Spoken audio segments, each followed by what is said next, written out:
주님의 이름으로 환영합니다. 오늘 수요 찬양 예배 하나님께 예배드리기 위해서 주님의 보좌 앞에 나왔습니다.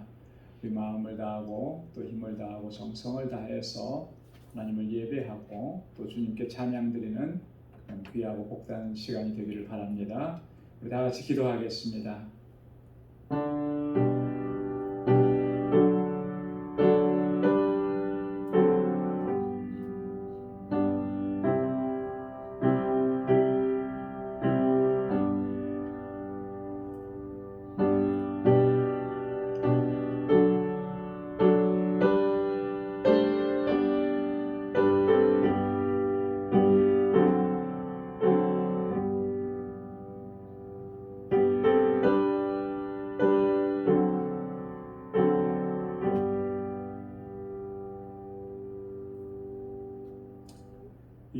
여호와께 감사하며 그 이름을 불러 아뢰며 그 행사를 만민 중에 알게 할지어다.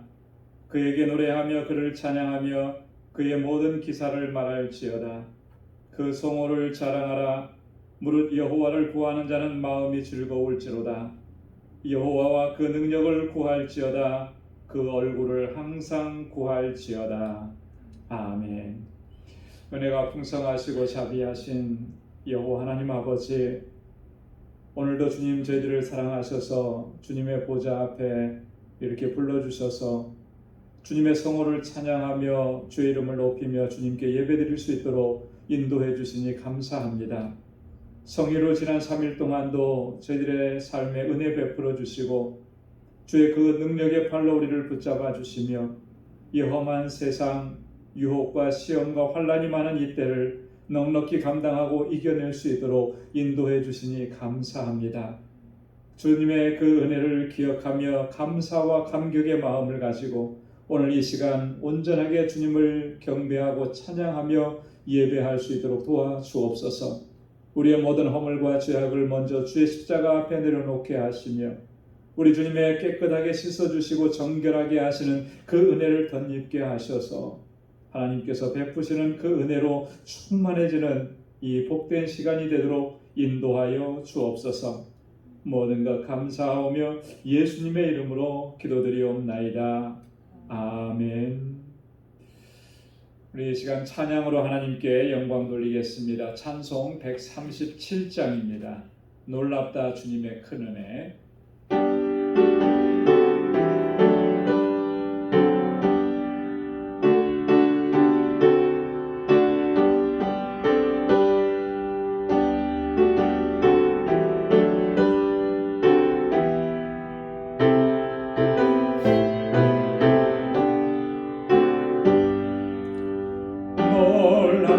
주님의 큰 은혜 우리의 죄를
그분의 십자가 보혈로 우리의 죄를 깨끗하게 씻어주신 줄로 믿습니다. 195장 찬송 부르시겠습니다. 195장.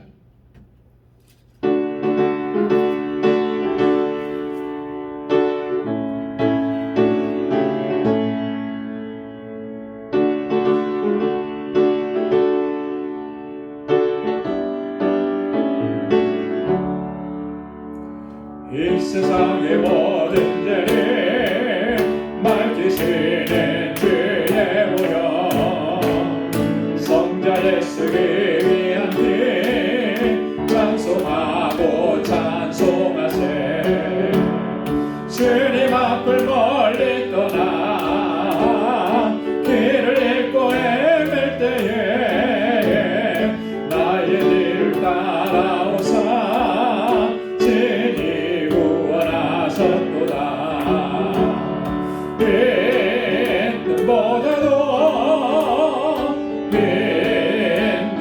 빈보다도 주의 흘리신 보혈로 비게 씻어주옵소서 가시관을 씻었으니 피로 얼굴 물리셨고 십자가에 모진 것도 나를 위해 당하셨네 말로 형용할 수 없는 구세주의 구속하심 그 은혜와 크신 사랑 찬송하고 찬송하세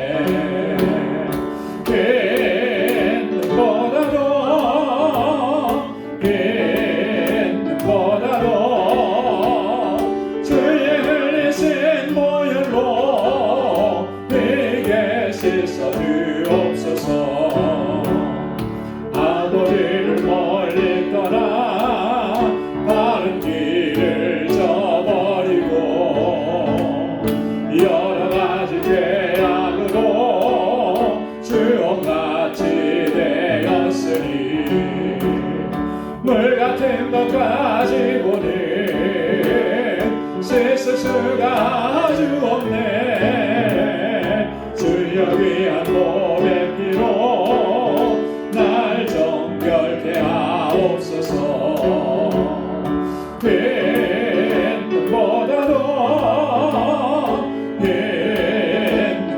빈보다도 주의 흘리신 보혈로 내게 씻어주옵소서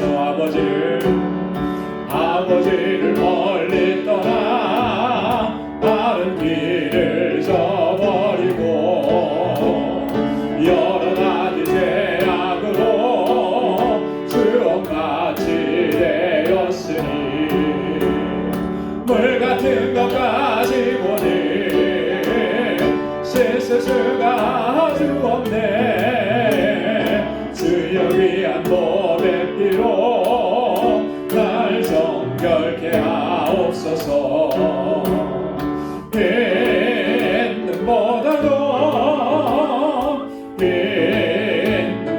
빈보다도 주의 흘리신 보혈로 내게 씻어주옵소서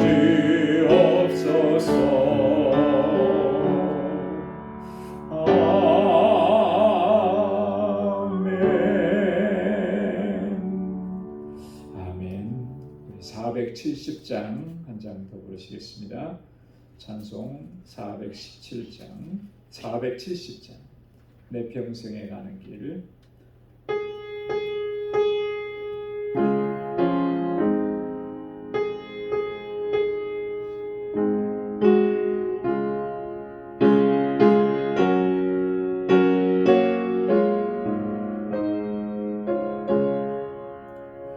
내 평생에 가는 길 순탄하여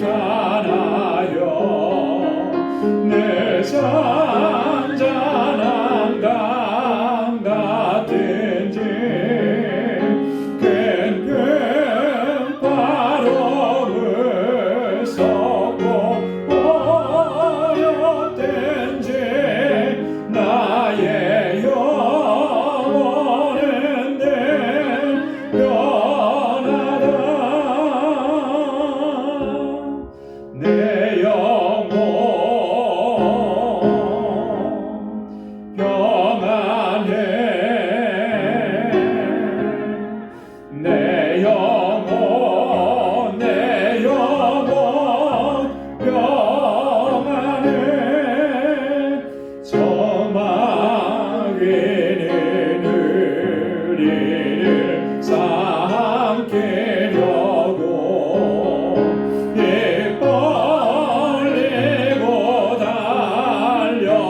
내 싸워서 이기겠네.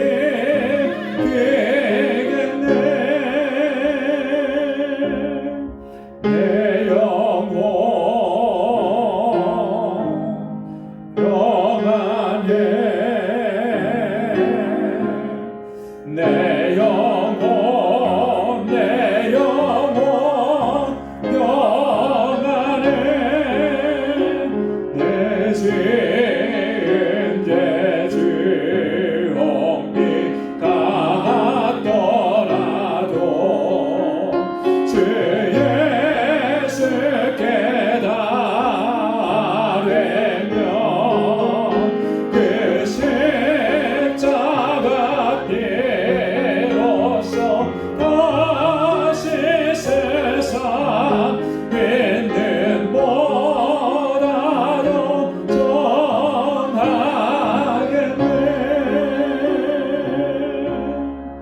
내 영혼 평안해. 내 영혼 평안해. 저 공중의 구름이 일어나며 그 나팔이 울려날 때 그어서서 세상을 심판해도 나의 영혼은 겁없겠네. 내 영혼 평안해. 내 영혼 평안해. 아멘. 주님께서 우리에게 평안한 마음 주시고 주님 오시는 그날까지 믿음으로 승리할 수 있도록 인도해 주실 줄로 믿습니다. 우리 이 시간 다 같이 통성으로 함께 기도하겠습니다. 먼저는 교회를 위해서 기도해 주시고 교회의 사명 잘 감당할 수 있도록 우리에게 능력으로 덧입혀 주시기를 위해서 기도해 주시고 또 우리 각 기관마다 세워주신 주의 일꾼들과 특별히 기름 부어 세우신 주의 종들에게 하나님께서 능력으로 함께해 주시길 같이 기도해 주시기 바랍니다. 또 이곳에서 자라나고 있는 어린 심령들, 학생들, 청년들 또 우리 전도사님과 우리 교사들을 위해서 같이 기도해 주시고 우리에게 주신 이 영혼 구원의 사명 잘 감당할 수 있게 하시고 선교의 사명 잘 감당하게 해달라고 전 세계 곳곳에 흩어져 있는 선교사님들과 우리가 함께 기도하고 있는 우리 선교사님들을 위해서 알라메다 방주교회 또 사역자들 우리 정덕수 선교사님 위해서 기도해 주시고 특별히 우리 지체들 가운데 육신적으로 연약한 분들이 있습니다. 치료받고 또 수술받고 치료 중에 있는 회복 중에 있는 우리의 사랑하는 형제들이 자매들이 있습니다. 주님께서 치료해 주시기를 우리 이 시간 간절히 기도하고 이 시간 주님 앞에 가지고 나온 우리 기도의 제목들 구체적으로 하나님 앞에 아뢰면서 다 같이 통성으로 기도하겠습니다.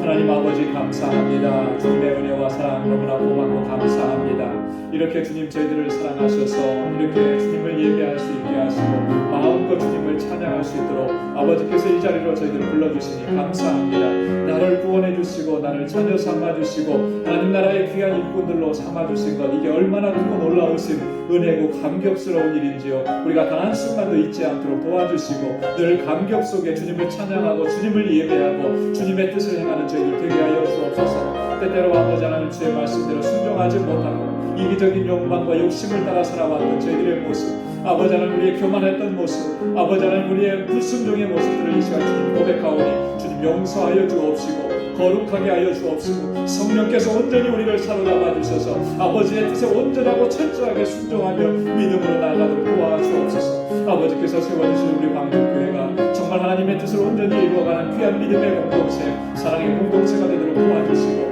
아버지 하나님 이 제단에 세워주신 주의 종들에게 능력과 권능으로 함께하여 주옵소서. 특별히 기름 부어 세우신 하나님의 귀한 일꾼들 권능으로 붙잡아 주시고 아버지 늘 수고하고 헌신하고 아버지 늘 눈물로 기도하고 땀 흘려 봉사하는 그 귀한 마음과 헌신을 받아 주옵소서. 각 기관마다 세워주신 하나님의 귀한 일꾼들에게 능력과 권능으로 함께하여 주옵소서. 우리 모든 믿음의 권속들이 마음을 같이하고 뜻을 같이하게 하시고 서로 사랑하고 아끼고 위로하고 격려하며 주님께서 맡겨주신 이 선교의 사명, 영원 구원의 사명을 잘 감당하게 하여 주옵소서. 아버지, 우리 사랑하는 자녀들, 또 우리 이곳에서 자라는 어린 심령들, 학생들, 우리 청년들을 붙잡아 주시기 원합니다. 이 세대는 저들이 이끌어가야 될 세대입니다. 아버지 하나님, 저희들에게 굳건한 믿음을 알게 해주시고 하나님 경외하는 귀한 마음을 알게 해주시고 말씀 붙잡고 굳건하게 서게 하셔서 하나님의 귀한 일꾼들이 되어 이 나라 아버지 전 세계를 걸어가는, 또 하나님 주의 복음을 전하는 일에 앞장서는 귀한 일꾼들이 다 되게 하시고 저희를 위해서 수고하는 전도사님과 모든 교사들에게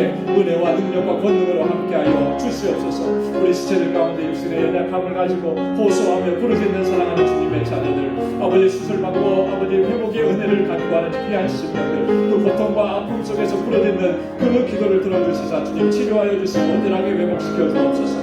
아버지 하나님, 우리 식구들 가운데 아직도 주님을 영접하지 않는 안타까운 식구들이 있어서 눈물로 기도하고 간구하고 구원을 놓고 간구하는 그 모든 기도마다 하나님 응답해 주시고 놀라운 구원의 역사 허락하여 주옵소서. 우리 사랑하는 성도들의 믿음의 기업들을 든든하게 지켜주시고 아버지 하나님, 저희가 속해 있는 직장에서 저희의 삶이 복의 근원된 삶이 되도록 인도하여 주옵소서. 세계 곳곳에서 주의 복음을 전하는 우리 선교사님들, 그 선한 상황마다 하나님께서 함께 하시고 지켜주시고 아버지 하나님, 주의 생명의 복음을 전하는데 어려움이 없도록 주님들 함께 하시고 채워주옵소서. 특별히 아버지 하나님, 멕시코 알라메다 방주교회 주님 세워주셨고 귀한 역사 이루어주심을 감사합니다. 모든 사역자들 위해 능력과 권능으로 함께 하시고 우리 정득수 선교사님 위해 주님의 권능으로 붙잡아 주시고 정말 이 알라메다 방주교회가 날로 부흥하게 하시며 그 지역에 있는 모든 영혼들을 주님 앞으로 인도하는 이 귀한 사명 잘 감당하게 하여 주옵시고 오늘 아버지 주의 백성들이 이렇게 주님 앞에 나와서 간구하고 기도합니다. 저희의 마음의 소원과 기도의 제목마다 하나님의 선하신 응답을 허락하여 주옵소서. 또한 말씀으로 우리에게 은혜 내려주시고 충만케 하여 주시고 견고하게 붙들어 주시옵소서. 주님 함께 하실 줄로 믿습니다. 모든 걸 주님께 의탁합니다. 예수님의 이름으로 간절히 기도드리옵나이다. 아멘.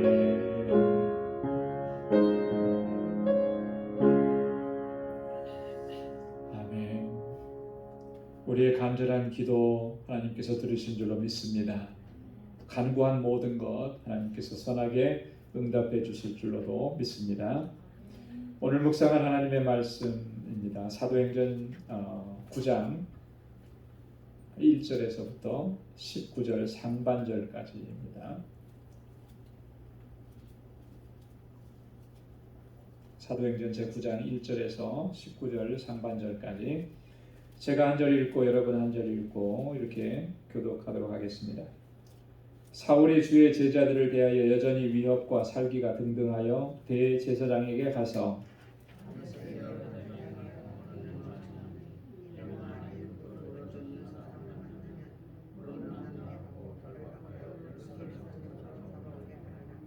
사울이 행하여 다메섹에 가까이 가더니 호련히 하늘로서 빛이 저를 둘러 비추는지라.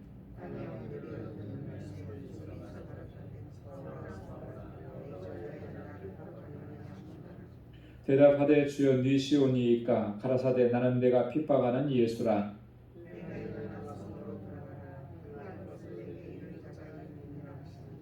같이 가던 사람들은 소리만 듣고 아무도 보지 못하여 말을 못하고 섰더라.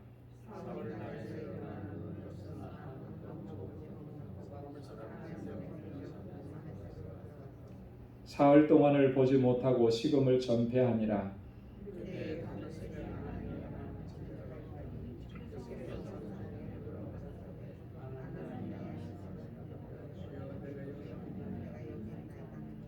주께서 가라사대 일어나 집가라 하는 거리로 가서 유다 집에서 다소 사람 사울이라 하는 자를 찾으라. 저가 기도하는 중이다.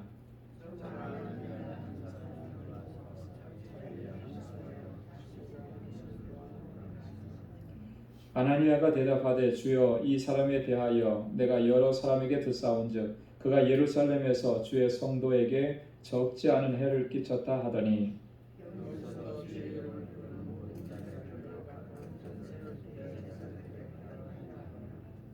주께서 가라사대 가라. 이 사람은 내 이름을 이방인과 임금들과 이스라엘 자손들 앞에 전하기 위하여 택한 나의 그릇이라.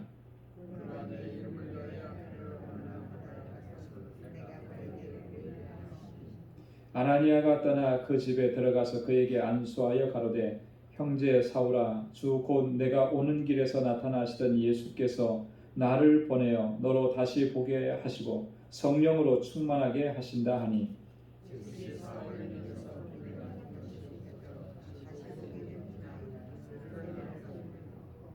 음식을 먹음에 강건하여 지니라. 아멘. 할렐루야. 오늘 말씀은 우리 그 위대한 사도 바울이 사울이라는 이름으로 있었을 때 처음 이렇게 등장하는 그런 내용입니다. 사울의 등장의 모습을 보면 굉장히 부정적인 모습이었습니다. 처음에는 어떤 면에서 부정적인 모습이라고 얘기할 수 있느냐면 사울은 지금 그리스도인들을 교회를 핍박하는 자로 등장을 하고 있기 때문에 그렇습니다. 그렇죠? 그래서 오늘 사울이 오늘 어디입니까? 1절에도 보면 위협과 살기가 등등해서 그렇죠? 살이가 가득 차서 그리스도인들을 잡아다가 옥에 가두려고 하는 그런 모습으로 지금 다메섹으로 가다가 거기서 주님을 만나게 되는 거죠. 부활하신 주님의 현현을 보게 되고 또 그 음성을 듣게 되고 초자연적인 그런 어떤 체험을 하게 됩니다. 그리고 나서 즉시로 이렇게 오늘 읽지는 않았습니다만 후반절에 보면 그가 회심을 하고 난 후에 즉시로 복음을 증거하고 예수 그리스도를 전하는 이런 상황을 오늘 본문을 통해서 알 수가 있는데요. 오늘 19절 상반절까지 읽었는데 여기에 보면 크게 두 부분으로 나눠서 볼 수가 있을 것 같아요. 1절부터 9절까지는 사울이 지금 다메섹 도상으로 가다가 부활하신 주님을 만나는 사건입니다. 빛으로 나타나신 주님을 만나고 음성으로 들려주시는 주님의 음성을 듣는 이런 사건들이 기록이 되어 있고요. 이때의 이 사건은 이 바울에게 있어서는 결코 잊을 수 없는 사건이죠. 그죠? 주님께서 부르시는 사건. 여러분들에게 하나님께서 여러분들을 부르셨던 그 상황, 그 사건이 지금 어떠신지 모르겠습니다. 또렷하게 기억이 나시는지 어떠신지. 여러분 어떻습니까? 하나님께서 여러분들을 부르셨을 때 그 소명이라고 그러잖아요. 그죠? 그때 하나님의 부르심을 내가 느끼고 체험했던 그런 일들 기억나십니까? 가물가물. 모태신앙이 대부분이어서 그런 때가 있었나. 사실 어떤 이런 명확한 그런 사울이 경험했던 그런 것들처럼 명확한 그런 현상들 이런 것들이 있으면 그게 참 기억이 날 텐데 그렇지 않으면은 사실 언제 하나님께서 나를 부르셨던가 내게는 그렇게 또렷하게 음성으로 들려주시는 때가 있었던가 이렇게 아마 갸우뚱하실 거예요. 누구나 다 그렇습니다. 근데 사울에게는요 이 사건이 잊을 수가 없었습니다. 그죠? 잊을 수가 없죠. 그래서 사도행전을 우리가 쭉 읽다 보면 사울이 이때의 이 체험, 하나님께서 자신을 부르셨던 체험을 기회가 있을 때마다 이야기를 합니다. 선포하고 증거해요. 그래서 사도행전 22장에 보면 자기를 죽이려고 몰려들었던 유대인들 가까스로 천부장이 와서 그를 살려내잖아요. 그래서 무리들 앞에서 얘기할 때 사울이 그때는 바울이죠. 바울이 이때 사건을 얘기합니다. 다메섹 도상에서 주님이 자신을 찾아와 주셨던 그때의 사건을 이야기해요. 또 한 번 더 얘기하는데 사도행전 26장에 보면 아그리빠 왕 앞에서 복음을 변증할 때 그때도 똑같이 이때 이 상황을 이야기합니다. 그래서 하나님께서 나를 이렇게 부르셔서 이방인의 사도로 복음을 전하는 자로 세워주셨다라고 하는 것을 분명하게 증거하죠. 자, 그래서 9절까지는 다메섹 도상에서 부활하신 주님을 만나는 체험이고요. 그 다음에 이제 10절부터 19절까지는 사울이 회심하는 장면입니다. 그리고 그가 세례를 받고 하나님께서 치유해 주시는 그 치유와 회복의 은혜를 그리고 성령 충만해지는 그런 역사를 체험하는 사건들이 이제 기록이 되어 있습니다. 그래서 오늘 이 두 부분으로 나눠서 우리가 같이 좀 살펴보려고 합니다. 자, 1절부터 9절까지 말씀해 보면 사울이 다메섹으로 가는데, 자, 다메섹으로 가는 목적이 뭐라 그랬죠? 왜 다메섹으로 가나요? 2절 말씀에 보면 뭐라 그랬습니까? 네. 여러 회당에 갈 공문을 청해서 받아가지고 가는데 그 도를 쫓는 사람을 만나면 물은 남녀하고 결박해서 예루살렘으로 잡아오려 한다. 여기 그 도라고 했는데 그 도가 뭐예요? 예수 그리스도를 믿는 도를 얘기하는 거죠. 그죠? 예수를 믿는 사람들 잡아다가. 그런데 공문을 청해 갖고 가요. 이 공문이 누가 발행한 거냐면 누가 발행했어요? 대제사장이 발행했어요. 대제사장. 그래서 여러 회당으로 가는 거예요. 여러 회당으로 가서 그 공문을 보여주고 내가 이런 목적을 가지고 왔다. 여기서 말하는 이 공문이라고 하는 것은요, 요즘식으로 표현을 하면 이런 거예요. 범인을 잡으러 가려면 뭐가 필요합니까? 체포영장이 필요해요. 그죠? 네. 요즘에 체포영장 없으면 수색영장, 체포영장 없으면 아무리 뭐 검사, 경찰이라도 이렇게 함부로 그렇게 할 수가 없어요. 영장을 가지고 가는 것과 똑같다라고 하는 거예요. 그런 권위를 가지고 가는 거죠. 다메섹을 향해서 갑니다. 다메섹은 어떤 도시인가? 다메섹은 그 프린트물에 조금 오타가 났어요. 예루살렘 북동쪽 아시리아, 그러니까 수리아 지역으로 쭉 올라가면 대략 예루살렘에서부터 240km 정도, 거기 20km라고 적어졌잖아요. 4자가 빠져갖고 20이 됐는데 240km 정도 떨어져 있는 그런 거리에 위치한 이 고대 수리아의 고대 도시다. 이렇게 알려져. 요즘에는 다마스커스라고 그래요. 다메섹. 이 지역은 굉장히 중요한 지역이었다고 합니다. 땅은 굉장히 비옥했고요. 그리고 거기서 나오는 그 목재들은 다 고급 목재들, 종려나무 이런 것들이 아주 풍성하게 있었고 교통의 요충지였습니다. 그 예루살렘이 있고 이스라엘 백성들이 살던 그 땅은 팔레스틴 땅이고요. 요즘으로 말하면 이제 중동 지역, 메소포타미아 지역 이쪽으로 가는 그 아주 중간에 위치한 교통의 요충지 역할을 했던 그런 지역입니다. 그런데 이 지역이 여러분 북왕국 이스라엘이 누구에 의해서 멸망을 당하죠? 어느 나라에서? 아수르에 의해서 멸망을 당하죠. 북쪽에서부터 내려왔으니까. 북왕국 이스라엘이 멸망하기 바로 전에 BC 732년경에 이 다메섹도 점령을 당해요. 아수르에 의해서. 그리고 BC 64년에는 로마가 그 지배권을 이제 이양해 가는 거예요. 왜냐하면 그 지역을 다 로마가 다스렸기 때문에. 그런데 특징적인 것은요, 이 지역에 오래전부터 이 유대인들이 많이 이주해서 그곳에서 살고 있었다고 하는 거죠. 사울이 지금 이렇게 체포영장을 가지고 그 지역으로 갈 때 대략 유대인들이 한 4만여 명 살고 있었다 그래요. 그리고 그곳에 회당도 한 30개에서 40개 정도의 회당이 있었다라고 하는 거죠. 유대인들이 많이 살고 있었고 유대인들 중에서도 기독교로 개종한 그죠? 복음을 받아들인 크리스찬들도 상당수가 거하고 있었던 거예요. 그러니까 지금 이 사울이 공문을 받아가지고 다메섹까지 가서 그 그리스도인들을 색출해내고 체포하고 그렇게 끌고 오려고 했다라고 하는 거죠.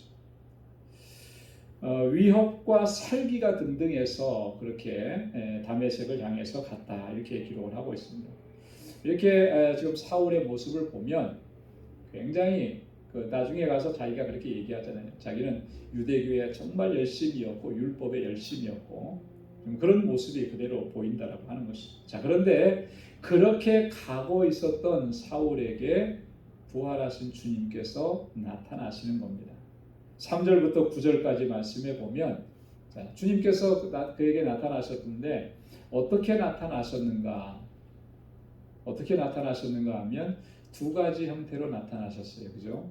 첫째는 빛으로 나타나시고 빛으로.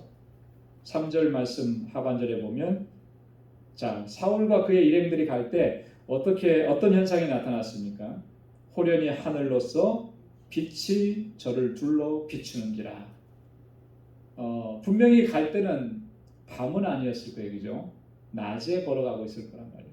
근데 그 낮에 걸어가면서도 그 빛이 그 태양빛보다도 형용할 수 없을 만큼, 비교할 수 없을 만큼 밝은 빛으로 비춰지는, 모두가 다 그 빛에 놀랄 정도의 그런 빛으로 비춰주셨다라고 하는. 여러분, 성경에서 이 빛으로 비춘다라고 하는 것은요, 종종 하나님의 현현을 나타냅니다. 하나님의 나타나심, 하나님의 보여주심. 하나님은 언제나 그 모습으로 보여주신 적은 한 번도 없어요. 그죠? 여러분, 하나님의 모습을 봤다는 사람이 있습니까? 하나님이 보여주시지 않았는데 어떻게 보겠어요? 그러나 하나님께서는요, 특별한 어떤 현상이나 이런 것들로는 자신이 그곳에 함께하고 있다라고 하는 것을 보여주셨어요. 모세에게 하나님 나타나셨을 때는 어떻게 나타나셨죠? 가시떨기 나무가 타는 불꽃의 모습으로 나타나셔서 하나님이 그곳에 함께 계시다는 걸 보여주셨죠. 하나님이 이렇게 나타나시는데 성경에 빛으로 하나님이 나타나셨다. 하나님은 빛이시다라고 하는 말씀을 증거하고 있습니다. 그래서 빛을 비췄다라고 하는 것은 하나님의 현현을 나타낸다. 하나님만 빛이시라고 얘기했냐면 그렇지 않아요. 요한복음에 보면 예수 그리스도도 빛이시다. 참 빛이다. 그래서 그리스도께서 이 땅에 오셨을 때 요한은 뭐라고 증거하느냐면 세상을 비치는 참 빛으로 오셨다. 그 참 빛이 누구냐? 바로 예수 그리스도라 이렇게. 그래서 여기 빛으로 나타나신 것은 그리스도의 현현입니다. 주님의 나타나심이요. 자, 근데 빛으로만 나타나신 것이 아니고 소리로도, 목소리로도 들려주셨어요. 그죠? 4절부터 6절까지 말씀. 어떤 소리를 하셨습니까? 4절 하반절에 보니까 사울아 사울아 내가 어찌하여 나를 핍박하느냐. 굉장히 두렵고 떨리는 말씀으로 해주셨어요. 어찌하여 내가 나를 핍박하느냐. 분명한 소리로 말씀을 해주셨다라고 하는 거죠. 여러분, 이게 주님의 음성이구나라고 분명하게 그 소리로 들어보신 적이 있으세요? 아마 있으실 거예요. 그죠? 사람의 목소리는 아니고 일반적인 소리는 아닌데 내 영혼의 귀에, 내 귀에, 마음의, 심령의 귀에 꽝 하고 울리는 그런 하나님의 음성으로, 주님의 음성으로 들려지는 때가 있단 말이죠. 근데 우리가 들었던 그 주님의 음성이라고 하는 것은 어떻게 보면 우리의 내적으로 들려지는 음성일 수가 있어요. 근데 지금 이 사울이 들었던 주님의 음성은 내적으로 들려진 음성이 아니에요. 그죠? 외적으로 다 들린 거예요. 자, 그래서 그들과 함께 갔던 사람들이 뭐라 그랬어요? 그 소리는 들었다 그랬어요. 무슨 말을 하는지는 모르지만 그 소리는 들었고 그 소리가 어디서부터 누가 했는지 사람은 보지 못했다. 그렇게 성경이 오늘 기록하고 있잖아요. 들려왔어요. 소리를 들려왔는데 내가 어찌하여 나를 핍박하느냐 그랬어요. 자, 사울이 이 주님의 음성을 들었을 때 마음이 어땠을까? 어땠을 것 같습니까? 그때 그 심정이 정말 두렵고 떨리는 마음이었겠죠. 그죠? 그래서 그가 물어보잖아요. 5절에 주여 뉘시오니까. 정말 두렵고 떨리는 마음으로 뉘시오니까 이렇게 물어봤을 때 주님의 대답은 뭐예요? 내가 핍박하는 예수라. 지금 이 목소리, 지 음성 들려주시는 분이 바로 네가 지금 핍박하고 있는 예수다. 내가 예수다. 내가 그리스도다. 이렇게 말씀을 해주십니다. 그 다음부터는 사울은 말을 할 수가 없었던 거죠. 아무 말 할 수가 없었어요. 주님의 음성을 들었는데 어떻게 그 말을 할 수가 있겠어요? 주님이 말씀을 하십니다. 6절에 보니까 내가 일어나 성으로 들어가라 행할 것을 내게 지시할 자가 있느니라. 다이렉트리 하는 주님께서 말씀을 해주셨어요. 지금 사울이 가서 해야 될 일, 네가 뭘 해야 되는지 그거 가르쳐줄 사람이 있을 것이다. 그 주님의 말씀을 보면요, 이런 것들을 우리가 느끼게 됩니다. 생각하게 돼요. 지금 사울이라고 하는 사람, 이 사람, 우리는 뭐 바울이 어떤 일을 했는지 너무나 다 잘 알고 있어요, 그죠? 자, 그런데 그것을 우리가 만약에 그 시대 사울이 서 있는 그 자리에서 이 음성을 들었을 때 이게 얼마나 놀라운 일이냐라고 하는 거예요. 내가 할 것, 내가 앞으로 행해야 할 일을 그것을 다 일일이 자세하게 설명해 줄 사람, 그 사람이 있다 이렇게 얘기해요. 뭘 얘기하는 겁니까? 사울에 대한 계획을 하나님께서 다 가지고 다 계획해 놓으셨다라고 하는 거잖아요. 그리고 지금 하나님께서 사울을 부르시는 거잖아요. 하나님께서 역사하시는 것은 바로 이런 방식이라고 하는 거예요. 하나님께서는 다 준비해 놓으시고 다 예비해 놓으시고 그리고 나서 그 일을 이루시기 위해서 사람을 부르신다라고 합니다. 그리고 그 자리에 세워주신다. 그래서 우리가 하나님께서 부르셔서 그 자리에 세워주실 때 여러분 그 일은요 이미 하나님께서 다 이루신 거예요. 할렐루야. 여러분 그렇게 믿어야 돼요. 그렇지 않아요? 하나님께서 무작정 사람만 세워놓고 내가 일을 해라. 그러다가 이 사람이 뭐 하다가 지치고 하다가 피곤하고 뭐 못해서 그래서 하나님의 일이 흐지부지 되고 여러분 하나님께서 하시는 일은요 그렇게 될 수가 없어요. 그렇잖아요. 하나님 완전하신 분이신데 하나님의 계획이 사람이 뭐 무능력하고 사람이 뭐 우리가 게으르고 이렇게 해서 하나님의 계획하셨던 일들이 그게 다 흐지부지 없어질 수가 있느냐? 그럴 수는 없다라고 하는 거예요. 하나님 계획하신 일들은 반드시 이루시는 거예요. 그렇기 때문에 우리가 하나님 부르셨을 때 우리의 자세는 뭐예요? 두려움 없이 주저함 없이 그 부르심에 순종하는 것입니다. 믿음으로 나아가. 하나님께서 나를 부르셨으니 하나님께서 이 일을 온전히 다 이루어 놓으신 것을 확신하고 우리는 무조건 따라가면서 순종하는 거예요. 어려움이 있어도 순종하고 속상해도 순종하고 왜? 하나님이 부르셨으니까. 하나님이 행하시는 일이니까. 그렇게 순종하고 나아가면 마지막에 하나님께서 이루시는 그 놀라운 일들을 우리가 체험하게 될 줄로 믿습니다. 자, 이렇게 주님께서 부르시고 음성을 들려주시고 내가 행할 것 내게 이룰 자가 있다. 이렇게까지 소명하시고 말씀해 주셨을 때 사울이 경험했던 현상은 개인적인 현상은 뭐냐면 8절로 9절 말씀에 보니까 아무것도 보지 못하고 눈이 멀어버린 거예요. 그죠? 눈이 멀어. 사흘 동안의 식음을 전폐했다. 8절 9절 말씀 한번 같이 읽어볼까요? 8절 9절 시작. 사울이 땅에서 일어나 눈을 떴으나 아무것도 보지 못하고 사람의 손에 끌려 다메섹으로 들어가서 사흘 동안 보지 못하고 식음을 전폐하니라.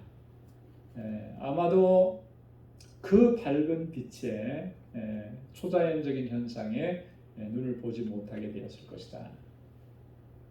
이후로 사울이 안질이라고 하는 그런 육체의 가시를 얻게 되었다. 학자들은 그렇게 얘기합니다. 평생 사울은 눈 때문에 고생을 했어요. 어떤 사람은 뭐 그게 간질일 수도 있다 하는데 그건 좀 타당성이 없고 안질이었을 가능성이 높다는 거죠.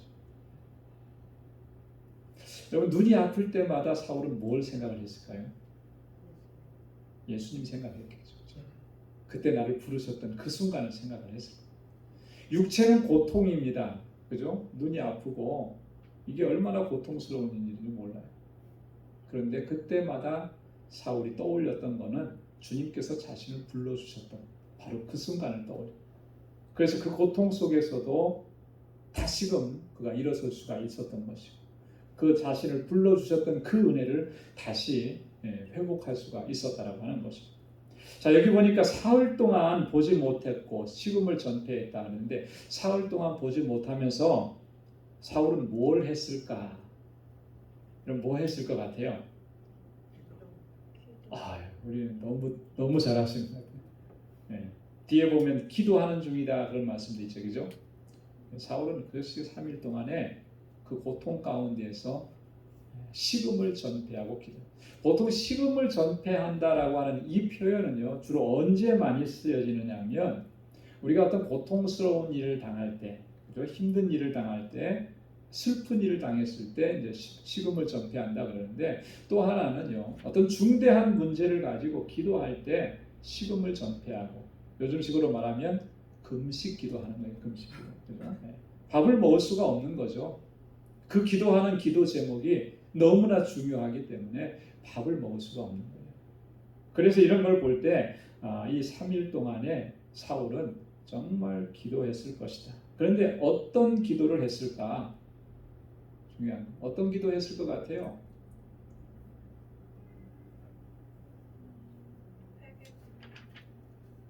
예. 뭐 하나님 나를 좀 주의 도구로 써 주십시오. 이런 기도했을까요? 회개 기도했을 거예요. 철저하게 회개하는 기도를 했을 거예요. 왜냐하면 뒤에 어떤 사건이 이루어집니까? 사울이 세례를 받죠. 그죠? 세례를 받아요. 예수 그리스도의 이름으로 세례를 받습니다. 여러분, 세례를 받는다라고 하는 것은 뭐가 전제되는 거예요? 회개가 전제되는 겁니다. 회개가. 그죠? 회개함 없이, 자기 죄를 고백함 없이 세례 받는다? 그 세례는 아무 의미가 없는 거죠. 세례는 어떤 뜻이 있다고 그랬습니까? 세례는 첫째는 죄 씻는 예식이라고 그랬잖아요. 이 죄가 어떻게 해야 씻어지는 거예요? 내가 회개도 안 했는데 죄가 씻어집니까? 아니에요. 회개하는 심령, 회개하는 마음을 주셔서 그가 회개했을 때 주님께서 보혈로 그 죄를 씻어주시는 거잖아요.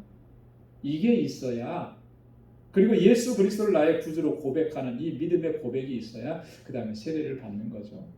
아나니아가 가서 그에게 세례를 베풀었다라고 하는 것은 사울은 지금 철저하게 하나님 앞에서 통회하고 자복하고 회개했다라고 하는 것을 의미하는 거예요. 그래서 하나님께서는 아나니아를 사울에게 보내주시고 그를 회복시켜 주시고 그에게 세례를 베풀고 안수하고 또 사명을 부여하는 이런 내용이 이제 이어서 나옵니다. 자, 19절까지 10절부터 19절까지 말씀을 보면 사울의 회심과 또 세례라는 제목입니다. 주님께서는 이렇게 사울에게 먼저 나타나셨고 그 다음에는 아나니아라는 제자에게 나타나셨어요. 이 다메섹 지역에서 사역하고 있던 아나니아라고 하는 제자. 그에게 가서 지시하십니다. 11절 말씀에 보면 뭘 지시하냐면 사울에게 가라. 사울을 찾아보라. 사울을 찾아보라. 저가 뭐 하고 있는 중이다 그랬어요? 기도하는 중이다. 자, 사울의 기도는 어떤 기도였다 그랬죠? 회개의 기도라. 자기가 예수 그리스도를 핍박하고 성도들을 핍박하고 헛되게 하나님을 섬겨왔던 이 모든 것들을 통해 자복하는 그 회개하는 기도를 하고 있는 이 모습을 보시면서 제가 기도하는 중이다. 사울의 이 기도는요, 얼마나 진실하고 얼마나 간절하고 얼마나 자기의 어떤 허물과 죄악을 철저하게 고백했는지를 우리가 좀 확인해 볼 수 있는 장면이 12절에 나와요. 뭐냐면 자, 12절에 보니까 주님께서 아나니아에게 이런 말씀을 주셨어요. 저가 아나니아라 하는 사람이 들어와서 자기에게 안수하여 다시 보게 하는 것을 보았느니라. 무슨 얘기예요? 지금 사울이 기도하면서 그가 하나의 환상을 본 거예요. 하나님께서 보여주시는 환상을 본 게 그게 뭐냐면 아나니아라고 하는 사람이 와서 자기에게 안수하고 그 안수함으로 인해서 그가 다시 보게 된다라고 하는 환상을 하나님께서 사울에게 보여주셨다고 하는 거예요. 사울은 지금 기도하면서 그 환상을 본 거예요. 하나님께서 나에게 이렇게 역사해 주시는구나. 이걸 본 거죠. 하나님께서 그런 은혜를 베풀어 주셨어요. 철저하게 회개하는 이 사울에게 하나님께서 이렇게 위로를 주시고 소망을 허락해 주시고 앞으로 일어날 일들에 대해서 주님께서 다 보여주시고 말씀해 주셨다라고 하는 거죠. 자, 그랬을 때 사울은 그 심령이 어떠했을까? 하나님께서 나를 만져주시고 나를 회복해 주시는 그 놀라우신 사랑, 그 은혜, 이것을 깊이 체험하지 않았겠느냐라고 하는 거죠. 기도하는 사람에게는 하나님께서 이와 같은 은혜를 베풀어 주시는 줄로 믿습니다. 그래서 우리가 철저하게 하나님 앞에 기도하고 진실되게 하나님 앞에 엎드리면 하나님은 이러한 은혜를 베풀어 주시고 보게 하시고 깨닫게 하시고 하나님의 역사하시는 놀라운 역사를 체험할 수 있도록 은혜를 베풀어 주시는 줄로 믿습니다. 15절과 16절 말씀을 보면 하나님께서 사울을 택하신 목적을 분명하게 말씀을 해주셨습니다. 자, 15절 16절 말씀을 한번 같이 읽어볼까요? 시작. 주께서 가라사대 가라, 이 사람은 내 이름을 이방인과 임금들과 이스라엘 자손들 앞에 전하기 위하여 택한 나의 그릇이라. 그가 내 이름을 위하여 해를 얼마나 받아야 할 것을 내가 그에게 보이리라 하시니. 아멘. 자, 이 사람은 내가 택한 그릇이다, 이렇게 하나님 분명하게 말씀을 해주셨습니다. 자, 왜 이 말씀을 하셨냐면 그 앞에 아나니아가 조금 머뭇거렸잖아요, 그죠? 13절과 14절 말씀해 보면 사울에게 가라 그러니까 사울이 어떤 사람인지 이미 다 소문을 들었단 말이죠. 지금도 우리 그리스도인들, 예수 믿는 사람들을 잡아다가 옥에 가두려고 핍박하려고 대제사장에게 공문을 받아서 이렇게 오는 중인 거 우리가 다 알고 있는데 어떻게 그 사람에게 갑니까? 이렇게 이제 조금 항변한 거죠. 그때 주님께서 주신 말씀이 이거예요. 저는 내가 택한 그릇이다. 하나님 택하셨다라고 하는 거예요. 왜 택하셨냐? 무엇 때문에 택하셨냐? 이방인과 임금들과 이스라엘 자손들에게 주님의 이름을 증거하게 하시기 위해서, 예수 그리스도의 이름을 전하게 하시기 위해서 택하신 그릇이다라고. 자, 그리스도의 이름은 뭐라 그랬습니까? 그리스도의 이름은 복음이고 구원이고 생명이고 영생이라고 했어요. 그래서 만방의 모든 족속들에게 주의 이름을 전하고 생명을 전하게 하기 위해서 하나님께서 택하신 사람이다라고 하는 거예요.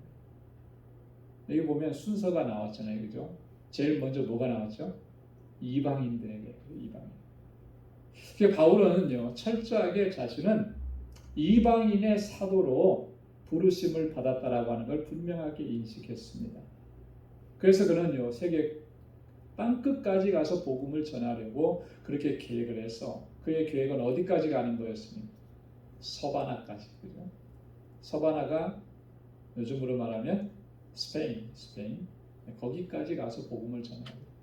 그러나 그의 일생에 있어서는 거기까지 갔다라고 하는 기록은 없습니다. 왜냐하면 로마에서 순교를 했기 때문에. 이방인들에게 복음을 전. 그렇지만 이방인에게만 복음을 전했느냐면 이방인에게만 복음을 전한 거 아니에요. 여기 보면은 임금들과 이스라엘 자손들, 당시의 모든 권력자라고 하는 사람들, 그 앞에 가서 가이사에게 내가 재판을 받겠다, 로마에까지 가서 권력자들 앞에서도 복음을 전하고 죽는 그 순간까지 복음을 전하고, 특별히 동족 이스라엘 민족 유대인들을 향한 그의 안타까운 마음은 로마서에 잘 기록이 되어 있잖아요. 그래서 바울이 이방인 지역에 가서 복음을 전했지만요, 이방인 지역에 갔을 때도 가장 먼저 복음을 전했던 것은 당시 유대인들에게 복음을 전했어요. 근데 유대인들은 끊임없이 계속 그의 복음 증거를 거부하고 바울을 핍박을 했던 거죠. 자, 이렇게 그리스도의 이름을 이방인들에게 전하게 하기 위해서 택한 나의 그릇이다, 이렇게 분명하게 말씀해 주시고, 그러나 또 한 가지 더 말씀을 해 주셨어요. 그게 뭐냐면 고난을 당하게 될 것이다.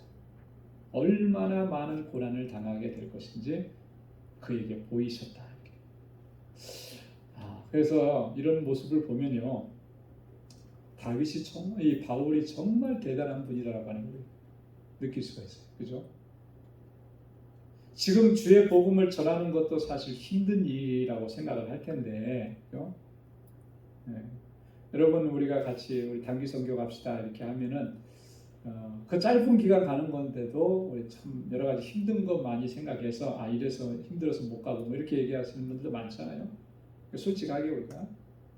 자, 그런데 그 당연하죠.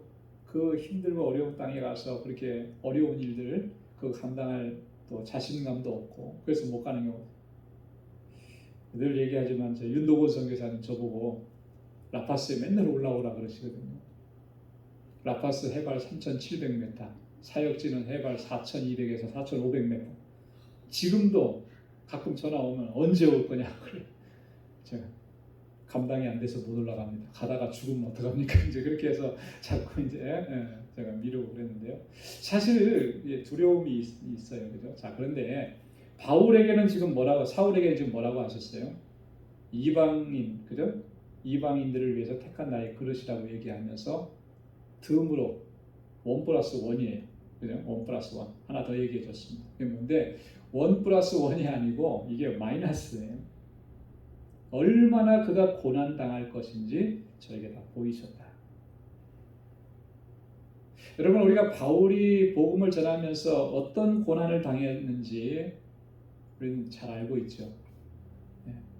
특별히 고린도후서 11장 23절에서 27절 말씀에 보면 바울 자신이 이런 고난을 당했다고 증거하고 있어요.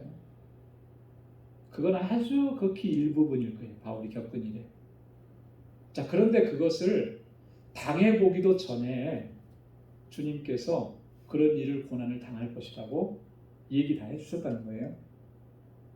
자, 그러면은 가고 싶겠습니까? 안 가고 싶겠습니까? 솔직히 인간적인 심정으로 가고 싶지 않죠, 그죠? 글로 가면 뻔한 건데 그쪽으로 가면 뻔한 그런 고통이 있을 건데 그게 의지를 굳게 먹는다고 그게 쉽게 가지겠네요. 근데 사울은 그렇지 않아요. 얼마나 그가 하나님 앞에서 주님 앞에 철저하게 회개했고 주님의 부르심의 그 소명이 얼마나 강렬했으면 주님께서 그런 고난이 있을 것이라고 얘기해줘도 끝까지 그것을 감당하고 그 복음 전하는 일을 감당했다라고 하는 것이죠. 여러분, 우리가 주님의 제자로 살아가고 복음의 증인으로 살아가는 삶에는요 반드시 고난이 따르게 되어 있습니다. 환난이 있고 핍박이 있고. 자, 지금 내 삶 속에 내가 그리스도의 증인으로 제자로 살아가는데 내 삶에 아무런 고통이 없고 고난이 없고 방해가 없고 핍박이 없고 그저 평탄하다고 생각하면 이거는 뭔가 something wrong이에요. 뭔가 잘못되어 있다. 그죠? 주님의 일을 하는데 고난이 없을 수가 없는 거예요. 복음을 전하는데 그 방해받는 일이 없을 수가 없는 거라는 거죠. 근데 그런 방해가 전혀 없다. 웬일로 이렇게 그냥 길이 잘 뚫려 고속도로처럼 쉥쉥 잘 나간다. 뭔가가 거기에 문제가 있어도 문제가 있는 거예요. 그 문제를 찾아내야 되는 거죠. 내가 적당하게 타협을 하고 있지는 않은지, 그죠? 내가 편한 길로만 이렇게 가고, 내가 편한 길로만 가니까 편안하게 잘 가는 거죠. 그게 과연 주님께서 원하시는 길이에요. 주님의 일에는 고난이 있습니다. 그 고난이 왜 있는가? 고난 뒤에는 뭐가 있기 때문에 그래요? 영광이 있기 때문에 그래요. 영광. 고난이 없는 영광은 없습니다. 주님의 그 부활하심과 승천하심과 하늘 보좌에 앉으시는 그 영광은 무엇을 통과하셔서 십자가의 고난을 통과하셔서 그것이 있었다. 오늘 우리의 삶 속에도 마찬가지. 우리는 어떤 자리를 원하고 어떤 명예를 원하고 어떻게 이름이 나는 거 그거 원할지 모르겠습니다. 좋아요, 그거 원하는 거. 그런데 과연 그 영광의 자리를 통과하기 위해서 반드시 통과해야 되는 고난이라고 하는 그 과정을 우리가 얼마나 정말 기꺼이 받아들이고 있느냐. 고난은 건너뛰고 영광의 자리에만 서려고 하는 것, 그게 우리의 모습이 아니에요. 과연 그 모습을 하나님께서 기뻐하시고 그렇지 않다. 여러분, 고난이 있으면 반드시 그 뒤에 영광이 있고 그 고난은 감당할 수 있는 능력을 주님께서 우리에게 더해 주실 줄로 믿습니다. 그래서 이 아나니아를 보내셨고 아나니아가 지금 17절부터 19절까지 보니까 사울에게 찾아가서 안수를 합니다. 안수를 하니까 어떻게 돼요? 그 즉시로 보게 되죠. 회복의 은혜를 경험. 자, 회복의 은혜를 경험할 뿐만 아니라 무슨 약속까지 주셨냐면 성령 충만하게 하신다라고 하는 약속이죠. 성령 충만하게 하신다. 여러분, 이 성령 충만하게 하신다라고 하는 이 약속의 말씀이 의미하는 게 뭐가 있겠는가? 두 가지로 생각해 볼 수가 있는데요. 첫째는 앞에서도 말씀드렸던 것처럼 사울이 지금 3일 동안 그가 철저하게 식음을 전폐하고 회개했다라고 했는데 그게 진실한 회개였다라고 하는 것을 입증해 보여주는 겁니다. 성령 충만. 여러분, 아무렇게나 내가 성령 충만하게 해주십시오 한다고 성령 충만을 경험할 수 있겠느냐면 그런 거 아닙니다. 성경에 어디를 봐도 내가 성령 충만하기를 무조건 간구하면 성령 충만하게 된다 이렇게 얘기하는 건 없고, 그런데 성경에 보면 성령 충만하게 되려고 하면 반드시 과정이 있는데 철저한 회개라고 하는 거예요. 철저한. 사도행전 2장 38절에도 보면 베드로가 설교하면서 이렇게 얘기하죠. 너희가 회개하여 각각 예수 그리스도의 이름으로 세례를 받고 죄 사함을 얻으라. 그리하면 뭘 선물로 받으리라? 성령을 선물로 받으리라. 전제가 뭐냐면 회개예요. 회개. 자, 그래서 나는 왜 이렇게 성령 충만한 삶을 살지 못하는가? 라고 했을 때 여러분, 우리 자신을 돌아봐야 돼요. 정말 우리의 허물과 우리의 죄악과 우리의 교만함과 이 모든 것들을 정말 하나님 앞에 철저하게 내려놓고 회개하고 있느냐. 그게 전제되지 않으면 아무리 성령 충만을 주십시오 한다고 외친다고 해서 내가 성령 충만을 경험할 수 있는 건 아니야. 자, 성령 충만하게 하신다라고 하는 것의 두 번째 의미는 뭘 생각해 볼 수 있느냐면요. 주님께서 지금 사울을 향해서 뭐라고 했습니까? 나의 택한 그릇이라고 했잖아요. 자, 그릇으로 택하셨다라고 하는 건 일꾼으로 택하셨다라고 하는 건데 그가 일꾼으로서 하나님의 일꾼으로서 그 사명을 잘 감당하려고 하면 뭐가 필요한 것이겠어요? 능력이 필요한 거죠. 능력. 그죠? 권능으로 덧입혀 주시겠다라고 하는 약속인 거예요. 성령 충만하게 하신다. 그래서 그에게 권능으로 하나님의 능력으로 덧입혀 주셔서 그 부르신 그 사명을 감당할 수 있게 하시고, 성령은 능력이에요. 권능입니다. 그래서 사도행전 1장 8절에 뭐라고 말씀하세요? 성령이 너희에게 임하시면 너희가 뭘 받고? 권능을 받고. 성령 충만하게 되면 너희가 권능을 받고 능력을 받고. 여기서 말하는 권능이라고 하는 것은 헬라어로 뭐라 그랬습니까? 두나미스라고 했잖아요. 두나미스. 영어로 다이너마이트. 다이너마이트 같은 폭발력 있는 그런 권능, 능력으로 덧입혀 주셔서 그 사명을 감당할 수 있게 하신다라고 하는 거예요. 이게 바로 성령 충만의 의미라. 여러분, 우리가 주님의 성령으로 충만해져서 주님의 사역을 잘 감당할 수 있기를 소망합니다. 그럴 수 있으려면 철저하게 겸비해서 우리를 철저하게 하나님 앞에 내려놓고 우리의 허물과 죄악을 고백해야 돼. 그 진실함으로 나아갈 때에 주님께서 우리에게 성령으로 덧입혀 주시고 능력으로 함께 해주셔서 주님의 사명을 잘 감당할 수 있게 하시는 줄로 믿습니다. 오늘 사울에게 임하셨던 주님의 이 놀라운 역사가 저와 여러분들에게도 동일하게 임하시고, 그래서 사울이 평생토록 바울로 복음을 증거하는 삶을 살고 마지막 순교의 자리에 이르렀던 것처럼 저와 여러분들도 그렇게 주님의 증인으로 살아갈 수 있는 우리 모두가 될 수 있기를 주님의 이름으로 축원합니다. 기도하겠습니다. 하나님 아버지, 감사합니다. 오늘도 이 저녁 저희들 이렇게 사랑하셔서 주님의 전에 나오게 하시고 주님의 말씀 같이 묵상할 수 있게 하시고 또 저희들 함께 또 결단할 수 있는 은혜 주셔서 감사합니다. 사울을 부르셔서 성령으로 충만하게 하시고 주님의 권능으로 덧입혀 주시고 주님의 택한 그릇으로 삼아 주셔서 주의 복음의 증인으로 살게 하셨던 것처럼, 또 이런 하나님의 부르심에 철저하게 순종했던 것처럼 저희들도 주님의 부르심에 순종하고 주님만 의지하고 믿음으로 나아갈 수 있도록 도와주옵소서. 저희들은 너무나 연약합니다. 그래서 자주 넘어지고 쓰러지고 또 낙심하고 절망합니다. 그래서 주님만 의지할 수밖에 없습니다. 주님 권능의 발로 붙들어 주시고 성령으로 충만하게 하셔서 주님 모시는 그날까지, 우리를 부르시는 그날까지 복음의 증인으로, 주님의 증인으로 살아갈 수 있는 우리 방주의 모든 믿음의 본속들이 다 되게 하여 주옵소서. 우리 사랑하는 성도들, 저희들의 가정마다 하나님의 평강을 더하여 주시고 주님 앞에서 은혜로 충만해져서 하나님 영광을 위해 살아가는 주님의 신실한 백성들로 삼아 주옵소서. 이제는 우리 주 예수 그리스도의 무한하신 은혜와 하나님 아버지의 크고 놀라우신 사랑과 성령의 위로 교통 충만하심의 역사가 주님의 주신 사명 최선을 다해서 생명을 바쳐서 감당하고 오직 하나님의 영광을 위해서 살아가기로 결단하는 우리 방주의 모든 믿음의 권속들, 또 저들의 가정, 직장, 생업의 터전 위에 이제로부터 영원까지 함께 하시기를 간절히 축원하옵나이다. 아멘.